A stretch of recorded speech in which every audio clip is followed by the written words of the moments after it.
बधिरचित सुसमाचार अध्याय 11 कुल पद 30।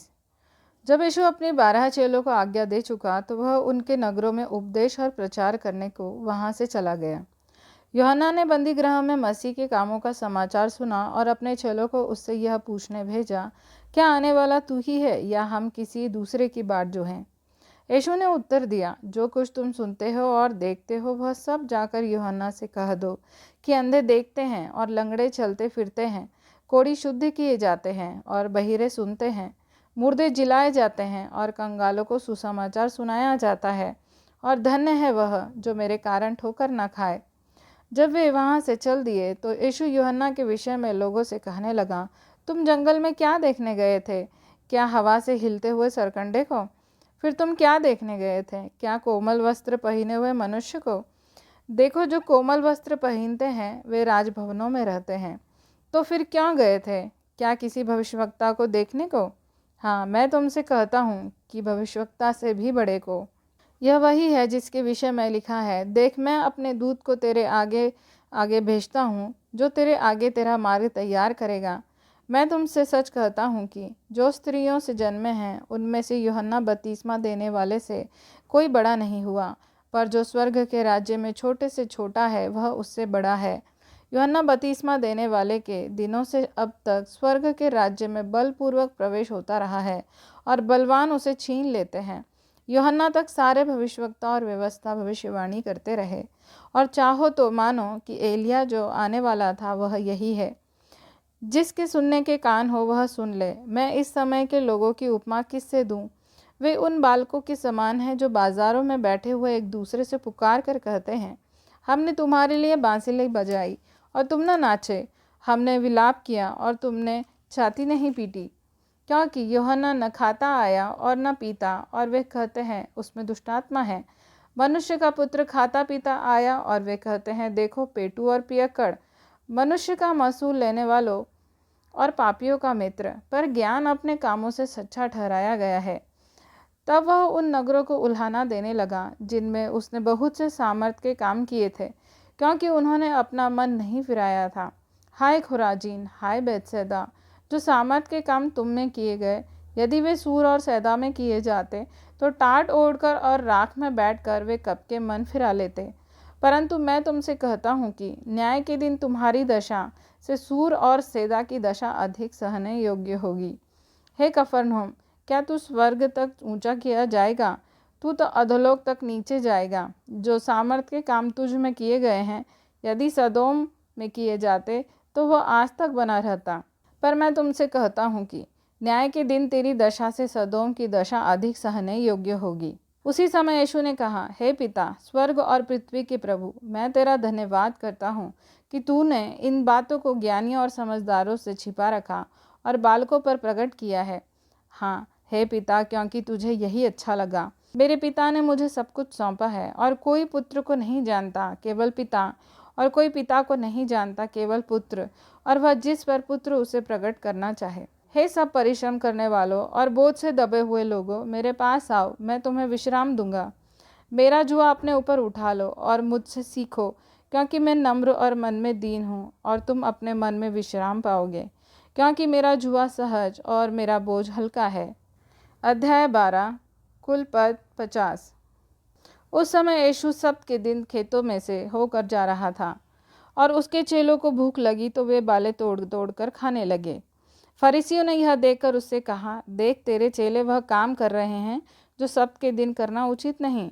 उसने उनसे कहा, क्या तुमने नहीं पढ़ा कि दाऊद ने जब वह और उसके साथी भूखे हुए तो क्या किया?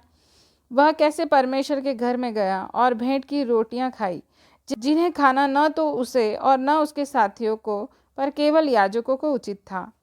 या क्या तुमने व्यवस्था में नहीं पढ़ा कि याजक सब्त के दिन मंदिर में सब्त के दिन की विधि को तोड़ने पर भी निर्दोष ठहरते हैं? पर मैं तुमसे कहता हूँ कि यहाँ वह है जो मंदिर से भी बड़ा है। यदि तुम इसका अर्थ जानते, मैं दया से प्रसन्न होता हूँ बलिदान से नहीं, तो तुम निर्दोष को दोषी न ठहराते। मनुष्य का पुत्र तो सब्त के दिन का भी प्रभु है। वहाँ से चलकर वह उनके आराधनालय में आया। वहाँ एक मनुष्य था जिसका हाथ सूखा हुआ था। उन्होंने यीशु पर दोष लगाने के लिए उससे पूछा, क्या सब्त के दिन चंगा करना उचित है? उसने उनसे कहा, तुम में ऐसा कौन है जिसकी एक ही भेड़ हो और वह सब्त के दिन गड्ढे में गिर जाए तो वह उसे पकड़कर न निकाले? भला मनुष्य का मूल्य भेड़ से कितना बढ़कर है। इसीलिए सब्त के दिन भलाई करना उचित है।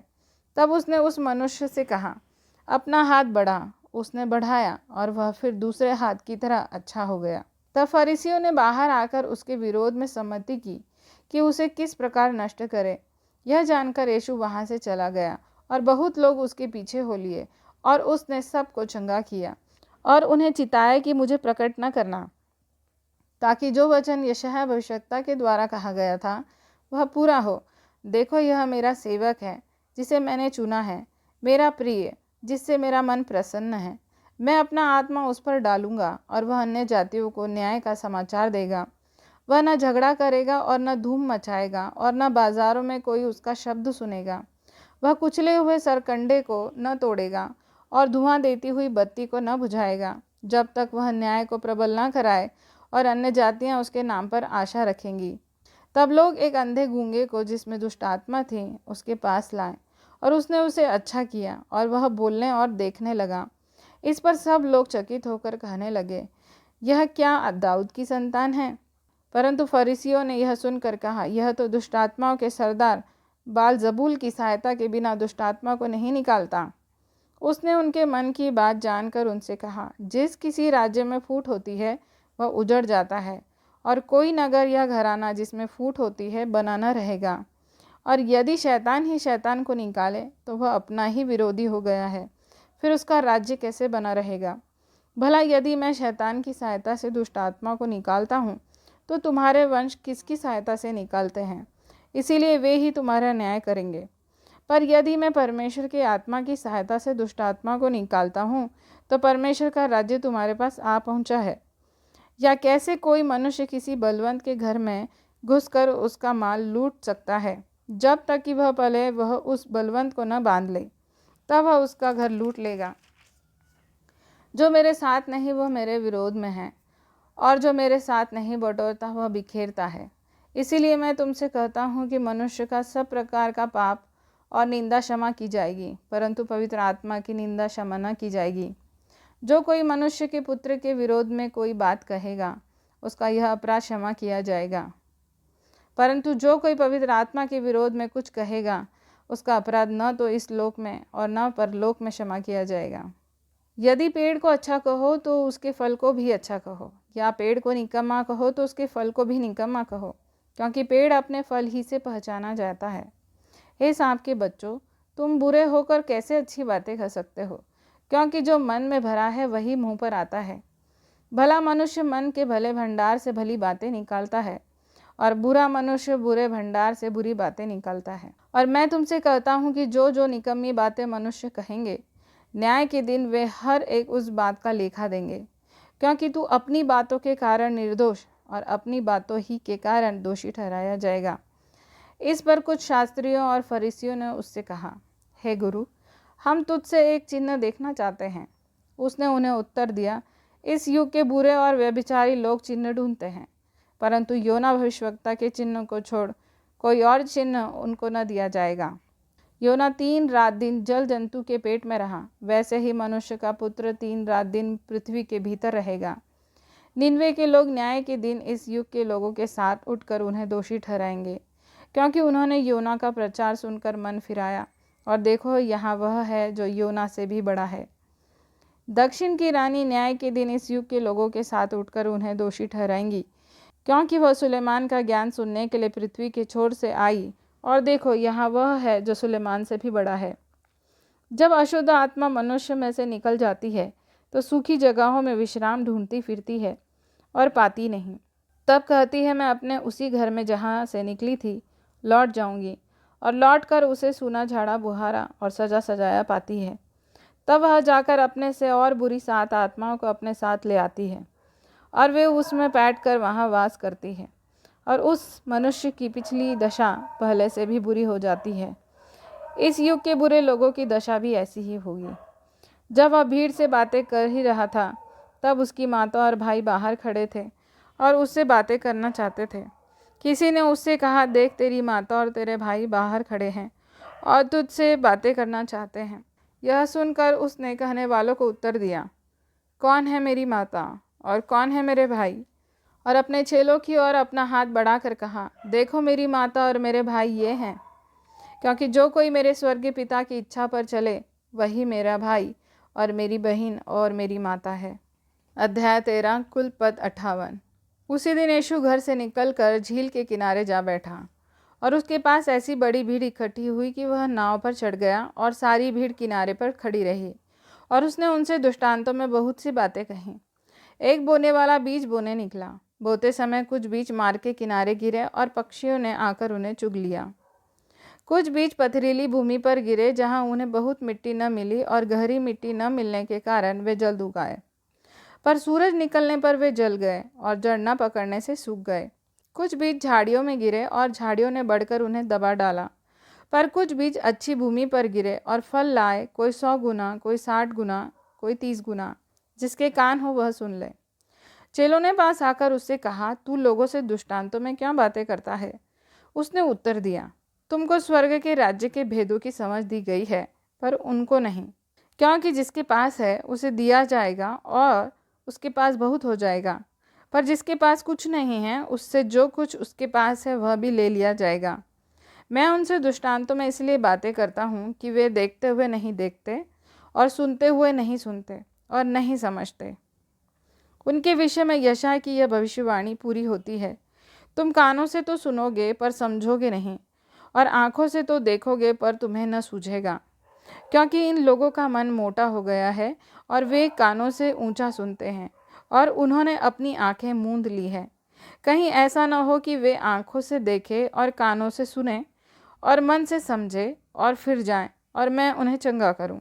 पर धन्य हैं तुम्हारी आंखें कि वे देखती हैं और तुम्हारे कान कि वे सुनते हैं। क्योंकि मैं तुमसे सच कहता हूँ कि बहुत से भविष्यवक्ताओं ने और धर्मियों ने चाहा कि जो बातें तुम देखते हो देखें पर न देखी, और जो बातें तुम सुनते हो सुने पर न सुनी। अब तुम बोने वाले के दृष्टांत का अर्थ सुनो। जो कोई राज्य का वचन सुनकर नहीं समझता, उसके मन में जो कुछ बोया गया था उससे वह दुष्ट आकर छीन ले जाता है। यह वही है जो मार्ग के किनारे बोया गया था।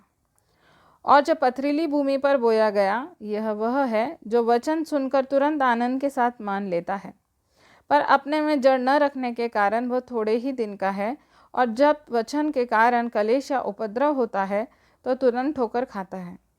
जो झाड़ियों में बोया गया, यह वह है जो वचन को सुनता है, पर इस संसार की चिंता और धन का धोखा वचन को दबाता है और वह फल नहीं लाता। जो अच्छी भूमि में बोया गया, यह वह है जो वचन को सुनकर समझता है और फल लाता है, कोई 100 गुना, कोई 60 गुना और कोई 30 गुना। यीशु ने उन्हें एक और दृष्टांत दिया। स्वर्ग का राज्य उस मनुष्य के समान है जिसने अपने खेत में अच्छा बीज बोया, पर जब लोग सो रहे थे तो उसका शत्रु आकर गेहूं के बीज, जंगली बीज बोकर चला गया। जब अंकुर निकले और बालें लगी तो जंगली दाने के पौधे भी दिखाई दिए। इस पर गृहस्थ के दासों ने आकर उससे कहा, हे स्वामी, क्या तूने अपने खेत में अच्छी बीज न बोया था? फिर जंगली दाने के पौधे उसमें कहाँ से आए? उसने उनसे कहा, यह किसी शत्रु का काम है। दासों ने उससे कहा, क्या तेरी इच्छा है कि हम जाकर उनको बटोर लें? उसने कहा, नहीं, ऐसा न हो कि जंगली दानों के पौधे बटोरते हुए तुम उनके साथ गेहूं भी उखाड़ लो। कटनी तक दोनों को एक साथ बटने दो, और कटनी के समय में काटने वालों से कहूँगा कि पहले जंगली दाने के पौधे बटोरकर जलाने के लिए उनके गट्ठे बांध लो और गेहूं को मेरे खट्टे में इकट्ठा करो। उसने उन्हें एक दृष्टांत दिया। स्वर्ग का राज्य राई के एक दाने के समान है, जिसे किसी मनुष्य ने लेकर अपने खेत में बो दिया। वह सब बीजों से छोटा तो होता है, पर जब बढ़ जाता है तब सब सागपात से बड़ा होता है और ऐसा पेड़ हो जाता है कि आकाश के पक्षी आकर उसकी डालियों पर बसेरा करते हैं। उसने एक और दृष्टांत उन्हें सुनाया। स्वर्ग का राज्य खमीर के समान है, जिसको किसी स्त्री ने लेकर 3 पसेरी आटे में मिला दिया, और होते होते वह सब खमीर हो गया। ये सब बातें यीशु ने दृष्टांतों में लोगों से कहीं, और बिना दृष्टांत वह उनसे कुछ न कहता था, कि जो वचन भविष्यवक्ता के द्वारा कहा गया था वह पूरा हो। मैं दृष्टांत कहने को अपना मुंह खोलूंगा। मैं उन बातों को जो जगत की उत्पत्ति से गुप्त रही हैं प्रकट करूंगा। तब वह भीड़ को छोड़कर घर में आया और उसके चेलों ने उसके पास आकर कहा, खेत के जंगली दाने का दृष्टांत हमें समझा दे। उसने उनको उत्तर दिया, अच्छा बीज का बोने वाला मनुष्य का पुत्र है। खेत संसार है। अच्छा बीज राज्य की संतान और जंगली बीज दुष्ट की संतान है। जिस शत्रु ने उनको बोया वह शैतान है। कटनी जगत का अंत है और काटने वाले स्वर्गदूत है। अतः जैसे जंगली दाने बटोरे जाते और जलाए जाते हैं, वैसे ही जगत के अंत में होगा। मनुष्य का पुत्र अपने स्वर्गदूतों को भेजेगा और वे उसके राज्य में से सब ठोकर के कारणों को और कुकर्म करने वालों को इकट्ठा करेंगे और उन्हें आग के कुंड में डालेंगे, जहाँ रोना और दांत पीसना होगा। उस समय धर्मी अपने पिता के राज्य में सूर्य के समान चमकेंगे। जिसके कान हो वह सुन ले। स्वर्ग का राज्य खेत में छिपे हुए धन के समान है, जिसे किसी मनुष्य ने पाया और छिपा दिया और मारे आनंद के जाकर अपना सब कुछ बेच दिया और उस खेत को मोल ले लिया। फिर स्वर्ग का राज्य एक व्यापारी के समान है जो अच्छे मोतियों की खोज में था। जब उसे एक बहुमूल्य मोती मिला तो उसने जाकर अपना सब कुछ बेच डाला और उसे मोल ले लिया। फिर स्वर्ग का राज्य उस बड़े जाल के समान है जो समुद्र में डाला गया और हर प्रकार की मछलियों को समेट लाया। और जब जाल भर गया तो मछुए उसको किनारे पर खींच लाए और बैठकर अच्छी अच्छी तो बर्तनों में इकट्ठा की और निकम्मी निकम्मी फेंक दी। जगत के अंत में ऐसा ही होगा। स्वर्गदूत आकर दुष्टों को धर्मियों से अलग करेंगे और उन्हें आग के कुंड में डालेंगे, जहाँ रोना और दांत पीसना होगा। क्या तुमने ये सब बातें समझी? उन्होंने उससे कहा, हाँ। उसने उनसे कहा, इसलिए हर एक शास्त्री जो स्वर्ग के राज्य का चेला बना है उस गृहस्थ के समान है जो अपने भंडार से नई और पुरानी वस्तुएं निकालता है। जब यीशु ये सब दृष्टांत कह चुका तो वहाँ से चला गया और अपने नगर में आकर उनके आराधनालय में उन्हें ऐसा उपदेश देने लगा कि वे चकित होकर कहने लगे, इसको यह ज्ञान और सामर्थ्य के काम कहाँ से मिले? क्या यह बढ़ई का बेटा नहीं? और क्या इसकी माता का नाम मरियम और इसके भाइयों के नाम याकूब, यूसुफ, शमौन और यहूदा नहीं? और क्या इसकी सब बहिनें हमारे बीच में नहीं रहती? फिर इसको यह सब ज्ञान कहाँ से मिला? इस प्रकार उन्होंने उसके कारण ठोकर खाई। पर यीशु ने उनसे कहा, भविष्यवक्ता का अपने देश और अपने घर को छोड़ और कहीं निरादर नहीं होता। और उसने वहाँ उनके अविश्वास के कारण बहुत सामर्थ के काम नहीं किए। अध्याय 14, कुल पद 36। उस समय चौथाई देश के राजा हेरोदेस ने यीशु की चर्चा सुनी और अपने सेवकों से कहा, यह यूहन्ना बपतिस्मा देने वाला है। वह मरे हुओं में से जी उठा है, इसीलिए उससे सामर्थ के काम प्रकट होते हैं। क्योंकि हेरोदेस ने अपने भाई फिलिपुस की पत्नी हेरोदियास के कारण यूहन्ना को पकड़कर बांधा और जेल खाने में डाल दिया था, क्योंकि यूहन्ना ने उससे कहा था कि इसको रखना तेरे लिए उचित नहीं है। इसीलिए वह उसे मार डालना चाहता था, पर लोगों से डरता था क्योंकि उसे भविष्यवक्ता मानते थे। पर जब हेरोदेस का जन्मदिन आया तो हेरोदियास की बेटी ने उत्सव में नाच दिखाकर हेरोदेस को खुश किया। इस पर उसने शपथ खाकर वचन दिया, जो कुछ तू मांगेगी मैं तुझे दूंगा। वह अपनी माता के उसकाने से बोली, यूहन्ना बपतिस्मा देने वाले का सिर थाल में यहीं मुझे मंगवा दे। राजा दुखी हुआ, पर अपनी शपथ के और साथ बैठने वालों के कारण आज्ञा दी कि दे दिया जाए। और उसने जेल खाने में लोगों को भेजकर यूहन्ना का सिर कटवा दिया और उसका सिर थाल में लाया गया और लड़की को दिया गया, जिसे वह अपनी माँ के पास ले गई। तब यूहन्ना के चेले आए और उसके शव को ले जाकर गाड़ दिया और जाकर यीशु को समाचार दिया। जब यीशु ने यह सुना तो वह नाव पर चढ़कर वहाँ से किसी सुनसान जगह को एकांत में चला गया। लोग यह सुनकर नगर नगर से पैदल ही उसके पीछे हो लिए। उसने निकलकर एक बड़ी भीड़ देखी और उन पर तरस खाया और उनके बीमारों को चंगा किया। जब सांझ हुई तो उसके चेलों ने उसके पास आकर कहा, यह सुनसान जगह है और देर हो रही है, लोगों को विदा किया जाए कि वे बस्तियों में जाकर अपने लिए भोजन मोल लें। पर यीशु ने उनसे कहा, उनका जाना आवश्यक नहीं, तुम ही इन्हें खाने को दो। उन्होंने उससे कहा, यह हमारे पास 5 रोटी और 2 मछलियों को छोड़ और कुछ नहीं है। उसने कहा, उनको यहाँ मेरे पास ले आओ। तब उसने लोगों को घास पर बैठने को कहा और उन 5 रोटी और 2 मछलियों को लिया और स्वर्ग की ओर देखकर धन्यवाद किया। रोटियां तोड़ तोड़ कर चेलों को दी और चेलों ने लोगों को। जब सब खाकर तृप्त हो गए तो चेलों ने बचे हुए टुकड़ों से भरी हुई 12 टोकरियां उठाई और खाने वाले स्त्रियों और बालकों को छोड़कर 5,000 पुरुषों के लगभग थे। तब उसने तुरंत अपने चेलों को नाव पर चढ़ने के लिए विवश किया कि वे उससे पहले पार चले जाएं, जब तक वह लोगों को विदा करे। वह लोगों को विदा करके प्रार्थना करने को अलग पहाड़ पर चला गया और सांझ को वह वहां अकेला था। उस समय नाव झील के बीच लहरों से डगमगा रही थी, क्योंकि हवा सामने की थी, और यीशु रात के चौथे पहर झील पर चलते हुए उनके पास आया। चेले उसको झील पर चलते हुए देखकर घबरा गए और कहने लगे, यह भूत है, और डर के मारे चिल्लाने लगे। तब यीशु ने तुरंत उनसे बातें की और कहा, ढाढ़स बांधो, मैं हूँ, डरो मत। पतरस ने उसको उत्तर दिया, हे प्रभु, यदि तू ही है तो मुझे अपने पास पानी पर चलकर आने की आज्ञा दे। उसने कहा, आ।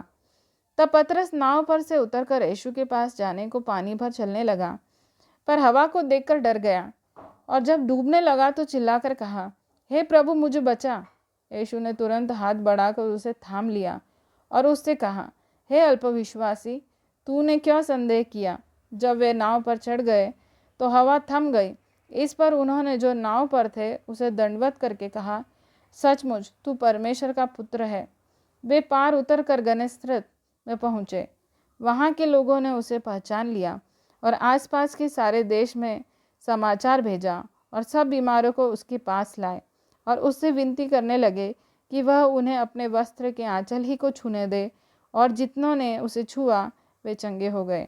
अध्याय 15 कुल पद 39। तब यरूशलेम से कुछ फरीसी और शास्त्री यीशु के पास आकर कहने लगे, तेरे चेले पूर्वजों की परंपराओं को क्यों टालते हैं कि बिना हाथ धोए रोटी खाते हैं। उसने उनको उत्तर दिया, तुम भी अपनी परंपराओं के कारण क्यों परमेश्वर की आज्ञा टालते हो। क्योंकि परमेश्वर ने कहा है, अपने पिता और अपनी माता का आदर करना, और जो कोई पिता या माता को बुरा कहे वह मार डाला जाए। पर तुम कहते हो कि यदि कोई अपने पिता या माता से कहे, जो कुछ तुझे मुझसे लाभ पहुंच सकता था वह परमेश्वर को भेंट चढ़ाया जा चुका, तो वह अपने पिता का आदर न करे। इस प्रकार तुमने अपनी परंपरा के कारण परमेश्वर का वचन टाल दिया। हे कपटियों, यशायाह ने तुम्हारे विषय में यह भविष्यवाणी ठीक ही की है। ये लोग होठों से तो मेरा आदर करते हैं, पर उनका मन मुझसे दूर रहता है, और ये व्यर्थ मेरी उपासना करते हैं, क्योंकि मनुष्य की विधियों को धर्मोपदेश करके सिखाते हैं। तब उसने लोगों को अपने पास बुलाकर उनसे कहा, सुनो और समझो। जो मुंह में जाता है वह मनुष्य को अशुद्ध नहीं करता, पर जो मुंह से निकलता है वही मनुष्य को अशुद्ध करता है। तब चेलों ने आकर उससे कहा, क्या तू जानता है कि फरीसियों ने यह वचन सुनकर ठोकर खाई। उसने उत्तर दिया, हर पौधा जो मेरे स्वर्गीय पिता ने नहीं लगाया उखाड़ा जाएगा। उनको जाने दो, वे अंधे मार्गदर्शक हैं, और अंधा यदि अंधे को मार्ग दिखाए तो दोनों ही गड्ढे में गिर पड़ेंगे। यह सुनकर पतरस ने उससे कहा, यह दृष्टांत हमें समझा दे। उसने कहा, क्या तुम भी अब तक नासमझ हो। क्या तुम नहीं जानते कि जो कुछ मुंह में जाता वह पेट में पड़ता है और संडास में निकल जाता है, पर जो कुछ मुंह से निकलता है वह मन से निकलता है, और वही मनुष्य को अशुद्ध करता है। क्योंकि बुरे विचार, हत्या, परस्त्रीगमन, व्यभिचार, चोरी, झूठी गवाही और निंदा मन ही से निकलती है। ये ही हैं जो मनुष्य को अशुद्ध करती हैं, परंतु हाथ बिना धोए भोजन करना मनुष्य को अशुद्ध नहीं करता। यीशु वहाँ से निकलकर सूर और सैदा के प्रदेश की ओर चला गया। उस प्रदेश से एक कनानी स्त्री निकली और चिल्लाकर कहने लगी, हे प्रभु, दाऊद की संतान, मुझ पर दया कर, मेरी बेटी को दुष्टात्मा बहुत सता रहा है। पर उसने उसे कुछ उत्तर न दिया। तब उसके चेलों ने आकर उससे विनती की, इसे विदा कर, क्योंकि वह हमारे पीछे चिल्लाती हुई आ रही है। उसने उत्तर दिया, इज़राइल के घराने की खोई हुई भेड़ों को छोड़ मैं किसी के पास नहीं भेजा गया। पर वह आई और यीशु को प्रणाम करके कहने लगी, हे प्रभु, मेरी सहायता कर। उसने उत्तर दिया, लड़कों की रोटी लेकर कुत्तों के आगे डालना अच्छा नहीं। उसने कहा, सत्य है प्रभु, पर कुत्ते भी वह चूरचार खाते हैं जो उनके स्वामियों की मेज से गिरते हैं। इस पर यीशु ने उसको उत्तर दिया, हे स्त्री, तेरा विश्वास बड़ा है, जैसा तू चाहती है तेरे लिए वैसा ही हो। और उसकी बेटी उसी घड़ी से चंगी हो गई। यीशु वहाँ से गलील की झील के पास आया और पहाड़ पर चढ़कर बैठ गया। तब भीड़ पर भीड़ उसके पास आई। वे अपने साथ लंगड़ों, अंधों, गूंगों, टुंडों और अन्य बहुतों को उसके पास लाए और उन्हें उसके पाँव पर डाल दिया और उसने उन्हें चंगा किया। जब लोगों ने देखा कि गूंगे बोलते और टुंडे चंगे होते और लंगड़े चलते और अंधे देखते हैं, तो अचंभा करके इज़राइल के परमेश्वर की बढ़ाई की। यीशु ने अपने चेलों को बुलाया और कहा, मुझे इस भीड़ पर तरस आता है, क्योंकि वे 3 दिन से मेरे साथ हैं और उनके पास कुछ खाने को नहीं है। मैं उन्हें भूखा विदा करना नहीं चाहता, कहीं ऐसा न हो कि वो मार्ग में थक कर रह जाए। चेलों ने उससे कहा, हमें इस जंगल में कहाँ से इतनी रोटी मिलेगी कि हम इतनी बड़ी भीड़ को तृप्त करें। यीशु ने उनसे कहा, तुम्हारे पास कितनी रोटियां हैं? उन्होंने कहा, 7 और थोड़ी सी छोटी मछलियाँ। तब उसने लोगों को भूमि पर बैठने की आज्ञा दी और उन 7 रोटी और मछलियों को लिया, धन्यवाद करके तोड़ा और अपने चेलों को देता गया और चेले लोगों को। इस प्रकार सब खाकर तृप्त हो गए और चेलों ने बचे हुए टुकड़ों से भरे हुए 7 टोकरे उठाए। खाने वाले स्त्रियों और बालकों को छोड़ 4000 पुरुष थे। तब वह भीड़ को विदा करके नाव पर चढ़ गया और मगदन देश की सीमा में आया।